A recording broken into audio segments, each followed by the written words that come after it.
రవాణా శాఖ మంత్రి పొన్నం ప్రభాకర్ మాట్లాడుతున్నారు. లైవ్ లో చూద్దాం. దానికి మేము తీసుకున్న పొరపాటు ఏంది? మేము తీసుకున్నటువంటి తప్పు నిర్ణయం ఏమున్నది?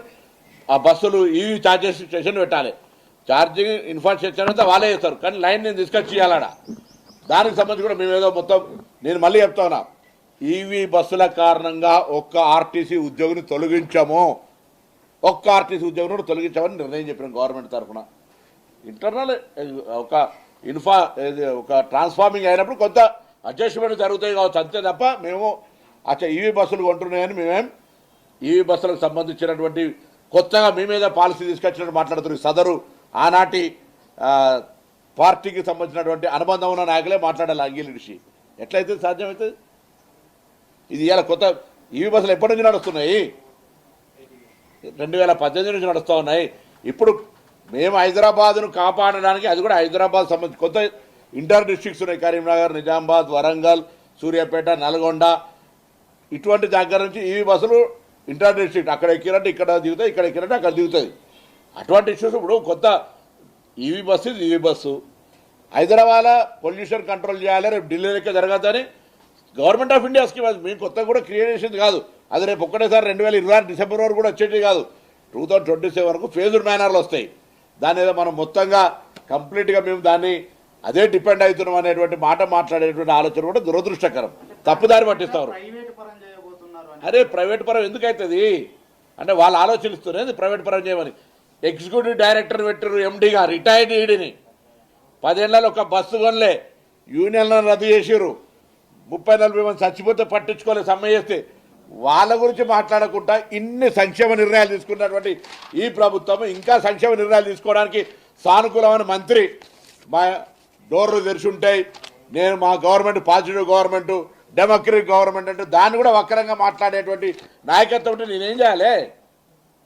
We are very much positive. ఈ గవర్నమెంట్ సానుకూలంగా ఉంది, ప్రతి అంశాన్ని చర్చల ద్వారా పరిష్కారం చేస్తారు సిద్ధంగా ఉంది. మొండి వైఖరి ఎందుకు? ప్రభుత్వం లేని మొండి మీకెందుకు? నిజంగా కార్మికుల పక్షపాతం అయితే, కార్మికుల సంక్షేమం అయితే బేషరతుగా సమ్మె విరామం చేసి, నేను మళ్ళీ చెప్తాను, 32 అంశాలు 29 అంశాలను అక్రాస్ టేబుల్ నిర్ణయం ప్రకటించడానికి మేము సిద్ధంగా ఉన్నాం యాజమాన్యము. కానీ అల్టిమేట్ గా వాళ్ళు సమ్మెలోకి వెళ్ళారు, బస్సులు ఆగిపోయినాయి. 65 లక్షల మంది ప్రతిరోజు ప్రయాణిస్తారని మీరే చెప్తున్నారు. 65 లక్షల మంది ప్రయాణికులు అవస్థలు పడుతున్నారు ఈ రోజు తెలంగాణ రాష్ట్రంలో. మరి దానికి ప్రత్యామ్నాయంగా ఎప్పుడు చర్యలు తీసుకోబోతా ఉన్నారు? ఈ ప్రజల కష్టాలను ఎప్పుడు తీర్చబోతా ఉన్నారు? ఆ తీర్చడం కోసం మీ వంతుగా ప్రయత్నాలు ఏం చేస్తా ఉన్నారు? అది యాజమాన్యం దానికి సంబంధించినటువంటి కార్యాచరణ తీసుకుంటుంది. ముందుగా మనం ఏ వ్యవస్థ తీసుకున్నా సామధాన భేద దండ. నేను 65 లక్షల మంది ప్యాసింజర్ల కష్టాలను చూస్తూ మౌనంగా ఉంటే నేను ప్రభుత్వం కాదు. నేను అందుకే వారికి విజ్ఞప్తి చేస్తా ఉన్నా, మీ ద్వారా కూడా కోరుతా ఉన్నా, సమ్మె పరిష్కార మార్గం కాదు, ప్రయాణికులకు అసౌకర్యం కలిగజేస్తూ ఉంది. అందులో వైద్యం పోయేటోళ్ళు ఉన్నారు, విద్యాపరంగా పోయేటోళ్ళు ఉన్నారు, ఉపాధి కోసం పోయేటోళ్ళు ఉన్నారు. ఎండాకాలం రకరకాల అంశాలు, సెలవులు, పిల్లలు, బంధువులు, రకరకాల అంశాల మీద తిరిగే వ్యవస్థ ఉంది.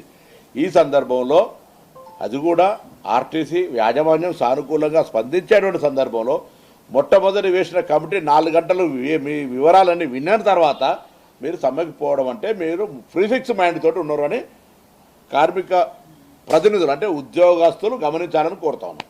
రైట్.